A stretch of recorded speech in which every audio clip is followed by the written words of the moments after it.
Hello ladies and gentlemen, welcome to my debate of the week, and this is about TNA and Jeff Jarrett. Look, we saw Slammiversary, we know what happened. We saw the interview with Mike Tenay on TNA that is now being seen on TNA's YouTube page, that is also being seen on GFW's YouTube page, and on both websites. So they are promoting this. But the question is, how far is TNA's loyalty to Jeff Jarrett? How far is it? Because when it comes down to it, TNA's loyalty could bury it. So here's the situation. You got a TNA that's 13 years old. It is currently gone from pretty much, you got two networks that took TNA in. You got Spike, and now you got basically Destination America. Spike finally got tired of them and got rid of them. Destination America could get rid of them in September. Or if they don't get rid of them, they're not going to promote them very well. And they don't really have enough viewership to really make sure TNA is going to get anywhere, because as far as I know, Destination America is not going to pay them very big to being on this show. Particularly that ROH is there now as well. And they'll pay ROH less than TNA. They'll get as much content even if it's been cut back by an hour. And eventually TNA will probably end up like ECW through attrition. They had to just give up because they couldn't take care of themselves because they didn't have any revenue. Now, I said in my Slammiversary review that this is a double-edged sword with Jarrett, because you don't know what's going to happen. That a good chunk of your viewership of TNA is going to go to GFW. You just don't know. And this is the way I'm seeing it. And from what I heard of some people, this is the way they feel. The collaboration of GFW and TNA will be a good thing, because you got a new up-and-coming promotion. Yeah, they don't have that many people that have seen their promotion, and maybe they don't have that much traffic on the website, but does have established stars that are from TNA. Some come from ROH, some come from maybe AAA and New Japan Pro Wrestling, and WWE. Like Shelton Benjamin is there, Lady Tappa is there. You got people there that have been known and to some extent are established. So this could be actually a good thing for TNA. An extension, and kind of like a WWE's extension as SmackDown to its Raw. You could say that, even though I'm not even saying they're going to do that. But you could say that because you got so many established stars over there that come from TNA, that come from ROH for the hardcore fans. They could make great collaboration. They could do, like a lot of people say, the invasion angle. They could do title exchange. In other words, the new title of the King of the Mountain champion could be contested there, back and forth from TNA and ROH. And they could do storylines from TNA, not TNA and ROH, I'm sorry, and GFW, going back and forth. That's what a lot of people think. This is what I think. TNA did this out of loyalty. This is what I believe. This, if I'm wrong, fine. If anyone knows the full situation, you can leave a comment below. But this is how I feel about it. The reason Slammiversary happened was because of loyalty to Jeff Jarrett. Either because he asked TNA, look, I just established this new promotion, you know it. I need more. I need more because I can't get a TV deal yet. Work with me. You owe me, bitch. And I'm talking about Dixie Carter by a Jeff Jarrett. And she says, okay, we're going to help you because we remember what you've given us. Loyalty. Or loyalty by TNA back. They believe because he was so loyal to them that he created the thing and worked so hard. I'm not saying he did a great job. I'm just saying this is what TNA probably thinks. On their part, you just heard Jeff Jarrett's side, now hear TNA.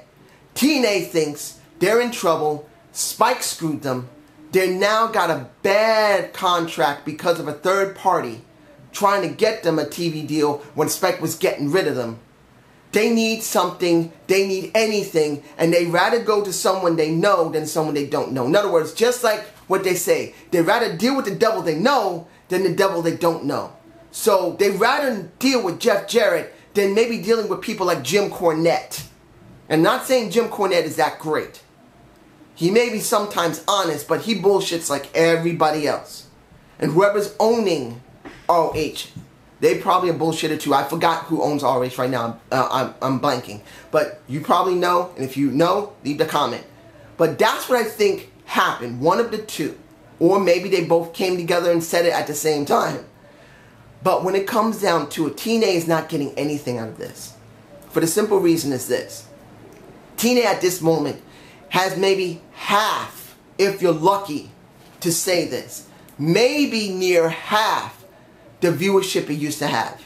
My guess is they maybe have about 30 to 40% of its original viewership. I'm just being honest. Their viewership is low. So they don't really got much. Unless someone streams it, and if they don't have Destination America, they're going to have to see it maybe how? They can't. So when it comes down to it, they're really in a bind. They don't got a lot of money because they spent a lot of money dealing with Destination America. They've had a lot of problems, particularly for I understand Bram has re-signed more than 2 times. I think he signed at least 4 times in the last year. Which means there's something wrong with Bram. Either he has a drinking problem, a drug problem, or an attitude problem. That's what it comes down to. For Bram, no matter how good he looks, he must have some type of drinking problem, some type of drug problem, or some type of attitude problem. And that is why he's been re-signed numerous times and numerous renegotiations of a contract, which spends money. And TNA doesn't have that much money. It costs a lot to be able to do what they do. Next to that, they're going to be promoting a company that has no publicity mainly. It has no television time. They're now taping. So when they do get television time, they can play the tapes on their channel so they can do more tapes. Worse yet, Robert Roode, James Storm, oh man, Magnus, and several other people are now going to be doing back and forth work probably for GFW. This is helping GFW more than TNA. Now, of course, you can say, well, GFW can bring over people over here. Yeah, people that we know already, like Shelton Benjamin. He can go over there. As far as I know, Shelton Benjamin has never been on TNA, but I could be wrong. Leda Tapper could come back. She's been gone for more than a year and a half, so maybe her work has improved. You got Chris Sabin. He could come back. But the thing is, these are all stars we already seen. Yes, they have a few people that come from ROH or somewhere else, and they can't come over here. But they're going to have to do a very good storyline to make it work. Just doing appearances and some matches is not going to cut it. And if they don't do some type of story, if it is an invasion angle, and to be honest, I never really did see the invasion angle between WCW and WWE. I missed it. I saw maybe snippets of it, but I was working during the time and I was going through a lot of stress with my wife. So I did not see the invasion angle between the two companies and if it flopped like crazy or if it was the best thing since sliced bread. Only thing I know is that there was a lot of mixed results with it. And TNA does not need that right now. Unlike WWE, who allowed WCW to invade because they owned it, TNA doesn't own GFW. And worse, TNA is basically getting itself into a hole financially. I'm sure they owe a couple of $1 million to the banks and to their shareholders. So if things keep getting worse, sooner or later, TNA is going to be bye-bye.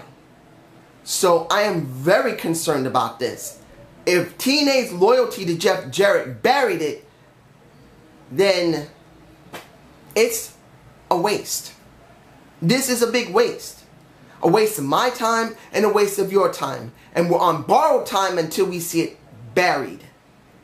But there's still the other side of the coin. Because if this does somehow work out to a certain extent, and maybe this is what I believe should happen. TNA works with GFW for a little while. The Destination America brass decides not getting rid of TNA, Maybe because they're working with GFW. Maybe because TNA does give very good shareholdings. In other words, good viewing. My mistake, not shareholding. Good viewing by the Nielsen ratings. They believe they should keep them. Maybe ROH will be kept. Eventually, TNA stops working with FCW and then starts working with ROH, which I believe would be a better fit for them, because ROH really has been around almost the same amount of time. They've had a lot of the same talent.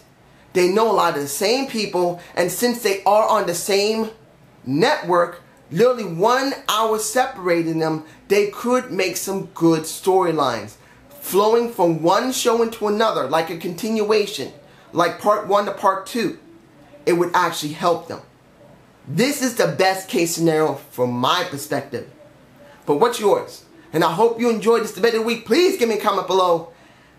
I don't know if I'm going to be able to do another debate of the week. I'm still working on my friend's laptop. I'll give it to you like this. I did a video on a new laptop, which is a used seller refurbished laptop. I'm currently working on her laptop. Then I have to write a little book because she is not computer savvy, and I have to set the computer up for her, then write the instructions, how to look for things, how to install things, how to uninstall things, a lot of stuff. And I'm not a big tech guy. I know reasonably some good stuff, so I will be a bit busy. So if I miss Raw a couple of days, and well, Raw becomes a couple of days late, and there's no debate of the weeks, and honestly, if TNA's a little late, please be understanding. I promise I will get this laptop working for her. So you guys have a good day and have a good night. Peace out!